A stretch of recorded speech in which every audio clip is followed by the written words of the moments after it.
అందరికీ కూడా breaking news. ఎందుకు అంటే యూట్యూబ్ క్రియేటర్స్ చిన్న, పెద్ద అని తేడా లేకుండా అందరూ కూడా ఇప్పుడు భయపడేటటువంటి ఒక అప్డేట్ అయితే యూట్యూబ్ మన ముందుకి తీసుకొచ్చింది. అదొచ్చేసి కొత్త యూట్యూబ్ మానిటైజేషన్ పాలసీ అంట. సో ఆ పాలసీ ఏంటి, ఆ గైడ్లైన్స్ ఏంటి, దానివల్ల మీ ఛానల్ ఆర్ మన క్రియేటర్స్ మానిటైజేషన్ అయిన వాళ్ళు కావచ్చు, అవ్వని వాళ్ళు కావచ్చు, ఎవరికైనా సరే ఇది ఇంపాక్ట్ అవుతుందా అవ్వదో మీరు ఒకసారి అయితే చెక్ చేసుకోండి నేను చెప్పిన ఎనాలిటిక్స్ ప్రకారం. సో ఇంకా డీప్గా నేను అంతా కూడా చాలా పెద్ద పెద్ద క్రియేటర్స్ అందరూ కూడా దీని గురించి వీడియోస్ అయితే చేసి పెట్టారు. రీసెంట్గా 24 అవర్స్లో చాలా వీడియోస్ అయితే రివీల్ అయినాయి అనమాట. సో నేను వాళ్ళందరి దగ్గర నుంచి కొంచెం పాయింట్స్ అయితే తీసుకొని అవి మీకు తెలుగులో ఎక్స్ప్లెయిన్ చేసే ప్రయత్నం అయితే చేస్తున్నాను ఇప్పుడు. సో నేను కొన్ని పాయింట్స్ అయితే కలెక్ట్ చేసుకున్నాను. ఫస్ట్ ఆఫ్ ఆల్ అసలు ఈ అప్డేట్ ఏంటో చూద్దాం. YouTube will implement a new monetisation policy from July 15th. So నేను చెప్పాను కదా, జూలై 15th నుంచి అయితే మనకి న్యూ పాలసీ అనేది ఇంప్లిమెంట్ చేస్తుంది. దీని యొక్క ఎయిమ్ ఏంటి అంటే limiting the earnings of channels that publish mass produced repetitive and or like low effort videos. అంటే తక్కువ ఎఫర్ట్ పెట్టి వీడియోస్ చేసినటువంటి ఛానల్స్కి, మాస్ ప్రొడ్యూస్డ్ బాగా ఓవర్ కంటెంట్ చేసిన వాళ్ళకి, wrong content again and again same repeat content చేసిన వాళ్ళకి వాళ్ళ యొక్క ఎర్నింగ్స్ మీద అయితే, వాళ్ళ యొక్క ఛానల్స్ మీద డైరెక్ట్గా ఈ పాలసీ అనేది ఇంపాక్ట్ అవ్వబోతుంది. ఇది మానిటైజేషన్కి ముందు వాళ్ళకి, అలాగే మానిటైజేషన్ తర్వాత వాళ్ళకి కూడా. So the platform has updated its YouTube partner program guidelines to identify such content and prevent from generating revenue. So ఆ కైండ్ ఆఫ్ కంటెంట్ని తీసుకొని పట్టుకొని వాళ్ళకి వైపీపీ ప్రోగ్రామ్ అనేది తీసివేయడం జరుగుతుంది అని మెన్షన్ చేసి ఉందన్నమాట. సో ఇంకా క్లియర్గా కి వెళ్ళినట్లయితే జూలై 2025లోని 2 అప్డేట్స్ అయితే ఉన్నాయి. ఫస్ట్ది ఓకే ఇగ్నోర్ చేయండి. సెకండ్ అప్డేట్ గురించి మనం అందరం మాట్లాడుకుంటున్నాం కాబట్టి ఇప్పుడు సేమ్ అదే మెన్షన్ చేస్తుంది ఇక్కడ చూడండి. Not same, I will explain you very clearly, ఇంకా డీప్గా చెప్తాను. In order to monetise as part of YPP program అంటే మనం ఎప్పుడైతే మానిటైజ్ చేసుకోబోతున్నామో దిస్ యూట్యూబ్ పార్ట్నర్ ప్రోగ్రామ్కి, YouTube has always required creators to upload original and authentic content. YouTube ఎప్పుడు కూడా క్రియేటర్స్ నుంచి ఒక ఒరిజినల్ లేదంటే అథెంటిక్ కంటెంట్ని ఎక్స్పెక్ట్ చేస్తుంది. అలా కాకుండా మీరు ఏదైనా రిపీటెడ్ కంటెంట్స్ అంటే ఈరోజు నేను ఒక హౌ టు కుక్ బిర్యానీ చేశా, మళ్ళీ రేపు అదే హౌ టు కుక్ బిర్యానీ చేశా, కానీ ఏవో స్టైల్స్ మార్చేసి సేమ్ అదే అప్లోడ్ చేశాను అనుకోండి, that is what repeated content is. So అలాంటివి చేసిన, వేరే కంటెంట్స్ తీసుకొచ్చి మీ దాంట్లో అప్లోడ్ చేసిన, ఇంకా అవన్నీ కూడా చెల్లవు. ఇది ముందు కూడా ఉంది కదా పాలసీ అంటే ఉంది, బట్ ఇప్పుడు ఇంకొంచెం స్ట్రిక్ట్గా చెక్ చేయబడుతుంది అని చెప్పడం. So YouTube is updating our guidelines to better identify mass produced. So same అదే ఇలాంటి ఐడెంటిఫై చేయడానికి ఈ ప్రోగ్రామ్ని అయితే రివీల్ చేస్తుంది. This update better reflects what inauthentic content looks like today. So ఈ అప్డేట్ వల్ల ఎవరైతే అథెంటిక్ లేనటువంటి కంటెంట్స్ చేస్తారో వాళ్ళని మనకి ఈజీగా ఫైండ్ అవుట్ చేస్తుంది అని చెప్పి అయితే మెన్షన్ చేయబడింది అనమాట. ఇంకొంచెం డీప్గా అసలు ఎందుకు ఇదంటే ఏంటి అని చెప్పేసి కొన్ని పాయింట్స్ అయితే నేను మెన్షన్ చేశాను ఇక్కడ. వాట్ డస్ దిస్ మీన్, అసలు దీని అర్థం ఏంటి అంటే YouTube is tightening it's rules around what kind of content can earn money. So if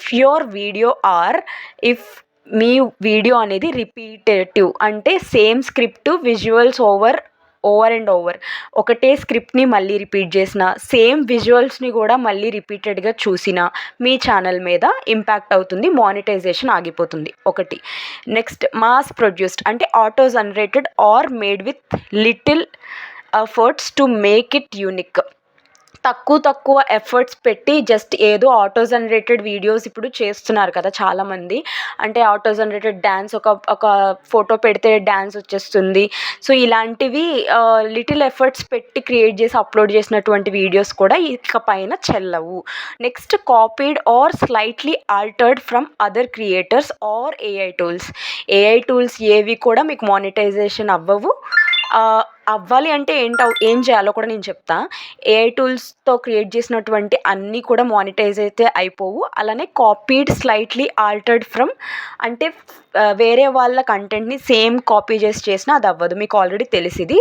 lacking personal voice, creativity or real value.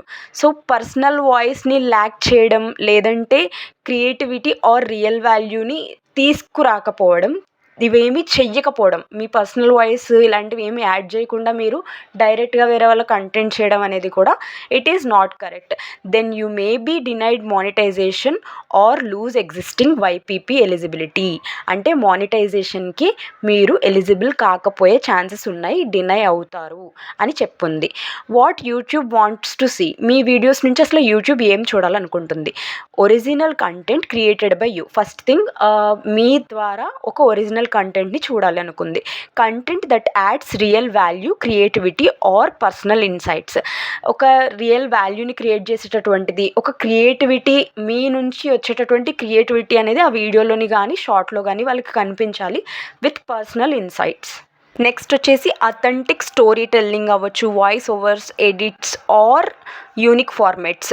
So ఈ ఎడిట్స్ అవి నేను చెప్పా కదా, ఇప్పుడు వాయిస్ ఓవర్, ఫర్ సపోజ్ ఇప్పుడు మీరు ఒక ఏఐ వీడియోని క్రియేట్ చేశారనుకోండి, డైరెక్ట్గా ఆ ఏఐ వీడియోని అలానే అప్లోడ్ చేయకుండా బ్యాక్గ్రౌండ్ వాయిస్ ఏఐతో కాకుండా మీ వాయిస్ని క్రియేట్ చేసి, లేదు మీ వాయిస్ బాగోలేదు ఏఐతోనే క్రియేట్ చేశాను స్టోరీ టెల్లింగ్ అదంతా అనుకున్నట్లయితే, అట్లీస్ట్ టెక్స్ట్ రూపంలో నేను ఫస్ట్ నుంచి చెప్తాను, టెక్స్ట్ రూపంలో ఏమైనా ఎడిటింగ్స్ క్రియేట్ చేసి కొటేషన్స్ పైన మీరు పెట్టి, ఇలాంటి ఎడిటింగ్స్ మీ యూనిక్ వేలో మీరు చేసుకున్నప్పుడు దాన్ని యూట్యూబ్ అనేది ఒక ఫేక్ లేదంటే తక్కువ ఎఫర్ట్స్ పెట్టినట్టుగా తీసుకోదు.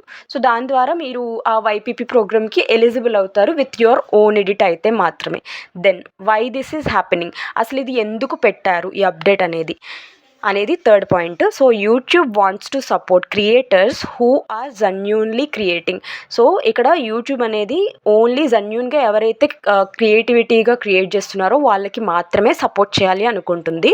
Not just repurposing or churning out low effort content. This help keep YouTube high quality and rewarding for real creators. So ఇది నాట్ జస్ట్ ఏదో పర్పసింగ్గా లేదంటే ఏదో లో క్వాలిటీ వీడియోస్ అప్లోడ్ చేసిన ప్రతి ఒక్కరికి కాకుండా, యూట్యూబ్ అనేది ఒక హై క్వాలిటీ మెయింటైన్ చేసే వాళ్ళకి మాత్రమే రివార్డ్ అంటే మనీ అనేది అందించాలి అని అనుకుంటుంది, with genuine people, with genuine script and high quality of videos expect చేస్తుంది. So tips for creators. So ఇక్కడ మన పెద్ద పెద్ద క్రియేటర్స్ అందరూ కూడా ఇచ్చేటటువంటి టిప్ ఏంటి అంటే, focus on your unique voice. First అయితే మీరు ఏ స్క్రిప్ట్ చేసినా, ఏఐ యూజ్ చేసినా మీ యూనిక్ వాయిస్ని అయితే ఫోకస్ చేయండి. పర్స్పెక్టివ్ ఆర్ స్టైల్, ఒకటే స్టైల్ని మెయింటైన్ చేయడం, ఈరోజు భక్తిది పెట్టి రేపు ముగ్గులది పెట్టి ఎల్లుండి కుకింగ్ది పెట్టి అలా కాకుండా ఒక వే ఆఫ్ యూనిక్ వేలో ఒకటే స్టైల్లోని ఏదైనా మీరు ఒక యూనిక్ వేలో యూనిక్ స్టైల్ అనేది క్రియేట్ చేసుకోండి. మీ పర్స్పెక్టివ్ ఏంటో. Avoid simply copying trends or using AI tools to flood your channel with similar looking videos. So focus on your unique voice, perspective or style. Avoid simply copying trends or using AI tools to flood your channel with similar looking videos. Same looking videos లేదంటే AI tools use చేసి డైరెక్ట్గా వీడియోస్ని upload చేయడం, like ఇప్పుడు cat videos అని అవన్నీ popular అవుతున్నాయి అని చెప్పి అవే వీడియోస్ని మీరు కష్టపడి ఏఐలోంచి చేసి ఎలా చేయాలి వీడియోస్ చూసి అవే తెచ్చి చేసి అప్లోడ్ చేస్తున్నారు. ఇకపై నుంచి అలాంటివన్నీ కూడా కౌంట్ అవ్వవు. So please be careful. If in case మీరు ఏమైనా రిపీటెడ్ కంటెంట్స్ చేసి ఉన్నారు, దానివల్ల మీకు ఏమైనా ఇంపాక్ట్ అవుతుందేమో అని మీరు భయపడేసి వస్తే, సో ఎక్కువగా వ్యూస్ ఉన్న, ఇప్పుడు సేమ్ కంటెంట్ని మీరు 2 times వీడియోస్ చేశారనుకుందాం. సో ఎక్కువగా వ్యూస్ ఉన్నదాన్ని పబ్లిక్లో ఉంచి, తక్కువ వ్యూస్ ఉన్నదాన్ని మీరు ఏం చేస్తారంటే ప్రైవేట్లో పెట్టేసుకోండి. సో దాని ద్వారా పబ్లిక్లో ఉన్నవి వాడు చెక్ చేసుకుంటాడు కాబట్టి కొంచెం ఎక్కడొక్కడ సేఫ్ అనమాట. మీరు ఈ ఒక టిప్ అనేది నా తరఫు నుంచి నేను మీకు ఇస్తున్నాను, ఫాలో అవ్వమని చెప్పేసి. So this is all about guys. So I hope you understand. So July 15th ఏం జరుగుతుందో, ఎన్ని channels. Okay, I want to show you ఇంకొకటి నేను మీకు చూపించాలి. So please wait. నా వైటీ స్టూడియోస్ ఆన్ చేస్తున్నాను, యూట్యూబ్ ఆన్ చేసా. నేను మీకు చూపిస్తా, ఒక షాకింగ్ థింగ్ మీకు చూపించాలి నేను దానికన్నా ముందు. యూట్యూబ్ నా దాంట్లోనే నేను చూసాను డైరెక్ట్గా. YT studios, YouTube studios open చేశాను. చేశాక నాకు ఇక్కడ మెంబర్స్ ఉంటారు కదా ఎర్న్ ఆప్షన్లో. ప్లీజ్ వెయిట్, నేను మీకు చూపిస్తా డైరెక్ట్గా మెంబర్స్. నాకు మెంబర్షిప్ తీసుకున్న వాళ్ళు ఇక్కడ లైన్గా చూపిస్తారనమాట members. See your members click చేశాను. ఒకసారి ఇక్కడ చూడండి, వీళ్ళందరూ నా మెంబర్స్. ఇక్కడ నేను స్క్రోల్ చేసినట్లయితే ఛానల్ హ్యాస్ బీన్ డిలీటెడ్ అని వచ్చింది. అంటే యూట్యూబే డైరెక్ట్గా వీళ్ళ ఛానల్ ఎవరిదో పాపం తెలియదు నాకు, డిలీట్ చేసింది. 11 days ago వాళ్ళు నా ఛానల్లో జాయిన్ అయ్యారు. జాయిన్ అయిన తర్వాత వాళ్ళ ఛానల్ అనేది డిలీట్ అవ్వడం జరిగింది. తర్వాత నేను పాపం వాళ్ళకి ఇంకా ఏం హెల్ప్ అనేది చేయలేకపోయాను. ఈ ఛానల్ అనే కాదు, ఈ అప్డేట్ తర్వాత చాలా చాలా చిన్న ఛానల్స్ అనేవి ఆటోమేటిక్గా డిలీట్ అవ్వడం జరుగుతుందన్నమాట. ఇదొక బిగ్గెస్ట్ ఫియర్ ఉంది అందరికీ కూడా. So please be careful. ఏమన్నా కాపీ చేసి అలాంటివే సేమ్ కంటెంట్లు చేసి ఉంటే ప్లీజ్ అలాంటివన్నీ ఇగ్నోర్ చేసుకోండి. ఇఫ్ ఇన్ కేస్ అలా ఏం చేయకుండా మీరు ఒకవేళ జెన్యూన్గా మీ కంటెంట్ చేసుకున్నట్లయితే మీరు హ్యాపీగా ఉండొచ్చు, మీకు ఎలాంటి ప్రాబ్లం ఉండదు. Okay guys, thank you.